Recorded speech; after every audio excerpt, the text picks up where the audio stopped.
ઓમ નમઃ શિવાય અને હર હર મહાદેવ શિવ ભક્તો. હિન્દુ સનાતન ધર્મના દરેક લોકોને, મારી સાથે જોડાયેલા તમામ શિવ ભક્તોને મારા મહાદેવ. શિવ ભક્તો, આજે આપણે વાત કરીએ મહાકુંભ 2025 વિશે, ગંગા, યમુના અને સરસ્વતી વિશે. મહાકુંભનું જ્યાં આયોજન થાય છે ત્યાં સુંદર આ ત્રણ નદીનું સંગમ થાય છે, ગંગા, યમુના અને સરસ્વતી. શિવ ભક્તો, આ જે ત્રણ નદીઓ છે તે સાક્ષાત દેવીનું સ્વરૂપ છે, જગદંબાનું સ્વરૂપ છે. જે કોઈ માનવ, જે કોઈ જીવ આ નદીમાં સ્નાન કરે છે, આ નદીનું પાણી પીવે છે, તેની કાયા પાવન થઈ જાય છે. અને આ ત્રણ સંગમ ભેગા થાય એટલે ત્રણેયમાં ડૂબકી લગાવવાનું સ્નાન એક સાથે મળે છે. અને એમ પણ કહેવાય છે કે અમૃતના ટીપા અહીંયા પડ્યા હતા. તો તમે વિચાર કરો, ત્રણેય નદીઓમાં નાહવાનું પુણ્ય, ત્રણેય નદીનું પાણી પીવાનું પુણ્ય અને સાથે અમૃતના ટીપા, આ ચાર મિલન અહીંયા થાય છે. એટલા માટે મહાકુંભનું સુંદર આયોજન થાય છે. શિવભક્તો, આ ત્રણ નદીઓ સાક્ષાત દેવી સ્વરૂપ છે, સાક્ષાત જગદંબા સ્વરૂપ છે. ગંગાનું મૂળ સ્થાન ગંગોત્રી. હિન્દુ સનાતન ધર્મના બધા લોકોને ખબર જ હોય છે કે ગંગોત્રી એક ચાર ધામનું એક યાત્રાનું સ્થાન છે. ગંગા નદીનું મૂળ એમ કહેવાય ઉદ્ભવ સ્થાન ગંગોત્રી છે. ત્યાંથી ધીમે ધીમે ધીમે ધીમે કરી અને આખા ભારતમાં વહીને જાય છે ગંગા નદી. ગંગા નદીને ભાગીરથી નદી પણ કહેવાય છે. જ્યાંથી ગંગાનો પ્રવાહ શરૂ થાય છે ત્યાંના લોકો તેને ભાગીરથી નદી કહે છે. શિવભક્તો, પણ તેનું મૂળ નામ ગંગા છે. એટલે ગંગાનું મૂળ સ્થાન તમે જુઓ તો ગંગોત્રી છે, ત્યાંથી ગંગા નદીનો ઉદ્ભવ થયો છે. તેવી જ રીતે યમુના નદી, યમુના નદીનું મૂળ સ્થાન યમનોત્રી છે. ત્યાંથી ધીમે ધીમે ધીમે ધીમે કરી અને નદી આગળ વધે છે.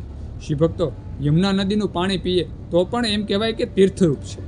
જે કોઈ માનવ, જે કોઈ જીવ યમુના નદીમાં ડૂબકી લગાવે છે તેનો પણ એમ કહેવાય કે આત્મો, તેની કાયા પાવન થઈ જાય છે.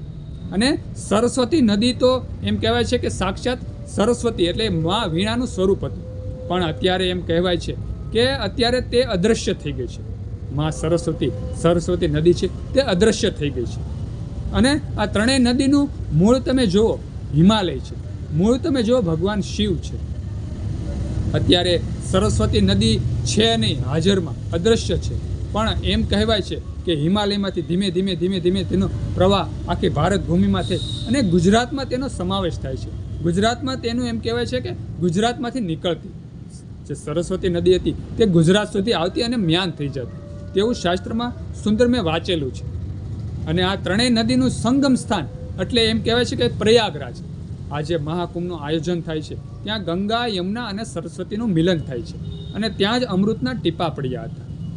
એટલે તો આ જે નાગા સાધુઓ છે, દિગંબર સાધુઓ છે, તે ત્યાં નહાવા જાય છે, તે કુંભમાં નાહવા જાય અને ભારતના સર્વ હિન્દુ સનાતન ધર્મના લોકો ત્યાં ભેગા થઈ અને સ્નાન કરે છે.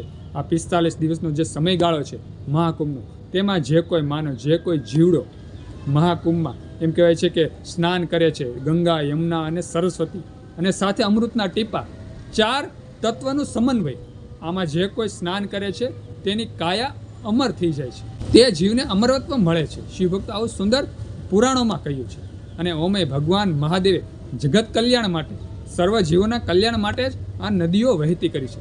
જેટલી પણ નદીઓ છે તે ભગવાન શિવજીને જ એમ કહેવાય કૃપા છે. હિમાલયની ગોદીમાંથી ધીમે ધીમે ધીમે બરફ પીગળી અને આખા ભારતમાં ફેલાય છે. નદીઓના સ્વરૂપમાં, જગદંબાના સ્વરૂપમાં ફેલાઈ ગઈ છે અને સર્વ જીવોને એમ કહેવાય છે કે પોષણ પૂરું પાડે છે. આપણું શરીર 80% પાણીથી ચાલે છે. જો આપણા શરીરમાં પાણી ઘટી જાય તો દરેક જીવનું, દરેક કાયાનું મૃત્યુ થઈ જાય. જળ એ જીવન છે અને ભગવાન મહાદેવની એટલી કૃપા છે કે ભારતમાં ક્યારેય પાણી ખૂટતું જ નથી. ભગવાન મહાદેવ સાક્ષાત હિમાલયમાં બેઠા છે. એટલે સાચી કૃપા તો ભગવાન શિવજીની છે.